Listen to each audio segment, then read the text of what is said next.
gentlemen. Ladies and gentlemen. Ladies and gentlemen. It's time.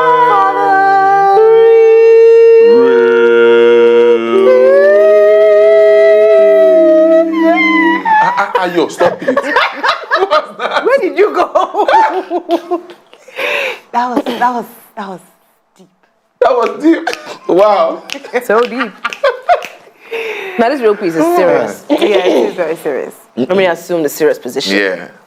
Let's be serious. My honor is not in my vagina. What is this? It's a very deep. You need to listen to this out. Okay, so here's what an Indian feminist and activist, Kamla Basin, had to say about rape. When I'm raped, I'm quoting her, when I'm raped, people say that I have lost my honor. How did I lose my honor? My honor is not in my vagina. It is a It is a patriarchal idea that my rape will defile the honor of my community. I'd like to tell everyone, why did you place your community's honor in a woman's vagina? We never did that. It is the rapist who loses his honor. We don't. As in... Fresh. That was deep. Fresh. That's fresh. What are your thoughts on the statement? Very fresh. What are your thoughts? Let's hear. Very fresh. Because, truly, people mistake that. People say that a lot, that when a woman is raped or when a lady is defiled, she loses her honor. And I'm like, it is not, like, this is very, very true.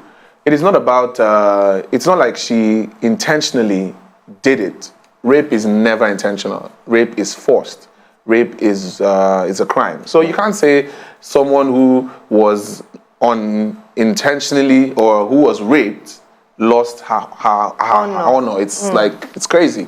It's like you said, the guy loses his honor. Well, I don't know about the guy losing his honor. Of course he should. Let me tell you, he doesn't lose his honor because how do you force yourself on a woman? Yes, I think the moment we started to promote this idea, it will make women bold enough, more bold, to come out and talk about their experience. Yes, because most women are afraid to come out and say I've been raped because people look at them with one eye. Why are we looking at, when somebody gets shot, do we look at the person who was shot with one eye? If your house was robbed, you say that. But the other thing is that I still didn't understand why people see it that way. Like, a woman is raped and not you even feel... just in Africa, when somebody is robbed, they don't say, oh, it's your fault for buying an SUV. Yeah, or that's why you were robbed. Wow, why do you have such a big house? Why don't you just destroy your house? You look at this. It's the same thing as when a woman says she's raped and you're like, what was she wearing?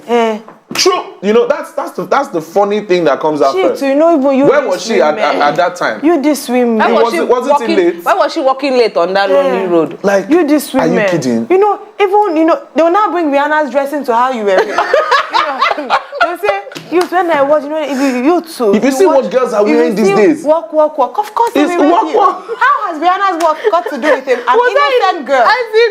Rihanna. If you're thinking about walk, we must take it back to the doorsteps of the perpetrator, and that is the rapist. You see a rapist who is still going around in the neighborhood, still feeling fly, still, walking with his head up high. Then the victim is the one who is scarred for life and is ashamed. I pray that we will have a mind shift. There will be a shift and will not be looking at it this way. The people in prisons have more honor than society, because I've heard so many stories of how rapists, especially child rapists, when they get to prison and then the prisoners hear that, what are you in for? You raped a child?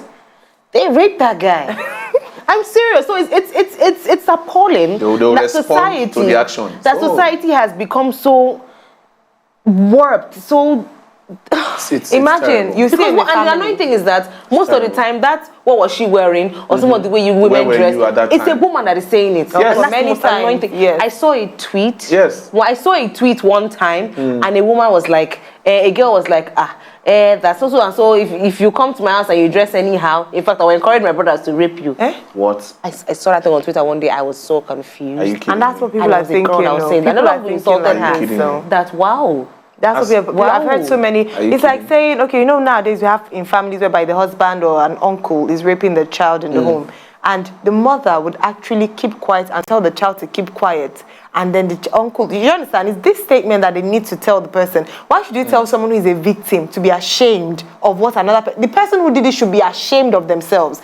I pray that the stigma against rape victims would totally be eradicated in our society. And let's not stop blaming other people for other people's actions. The person who decided to see that person as a sexual object, as one that he wanted to force himself on, is at fault. Don't blame somebody else because of what you were thinking in your mind. Even if somebody is walking about in pant and bra, it is what you are carrying in your own mind that you are responsible for. I actually think the reason why this whole thing came up was because this whole thoughts of people saying, why were you were dressed wrongly, or because they feel that for most times, that I think I've heard an experience where they for every reaction there's an action. Exactly. So they're like, explain. Are you sure you were not, or why did you go to his house, or why were you around him, or well, I'm gonna steal your shoes, by the way, Adele, because it's your fault for buying nice shoes. Let us know what you think, though. It's a woman's honor in her vagina. It might sound funny, but it's actually a really, really serious thing. Why do you think in rape cases, the victim is always blamed more than the rapist? Hit us up on Twitter, WMax_the blog is our Twitter handle, and search for us on Facebook, the blog, Wazobia Max, you'll find us there. When you drop your comments, please always use our hashtag. Love to blog. Final words?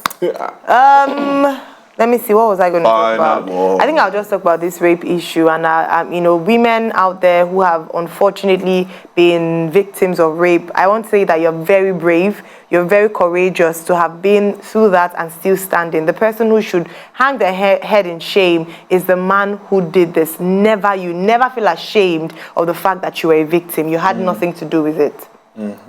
And my own final word is, if you don't know anything, don't say it, so that you don't go and say expensive presidents or expensive producers. So, just keep it real. No, just say what you know. Let's move on. Let's move on. And I'm going to say that women out there, don't be afraid to have standards. Don't be afraid to have principles. If a man loves you and wants to be in your life, he will rise to your standards. He will rise to your principles. He will rise to the occasion. Okay, please finish. And not just relationships between man and women, even basic friendships. Don't feel like you have to be something you're not in order to gain someone's friendship. If they truly value you, they will value you for who you are, and of course, rise up to meet your standards and principles. It's over. The show is we're done. You will be right here on Tuesday, 3 p.m. Kicking that knowledge and, of course, that hot gossip. This is the blog. We love you. Good night, goodbye, and God bless. Oh, shit. That's so.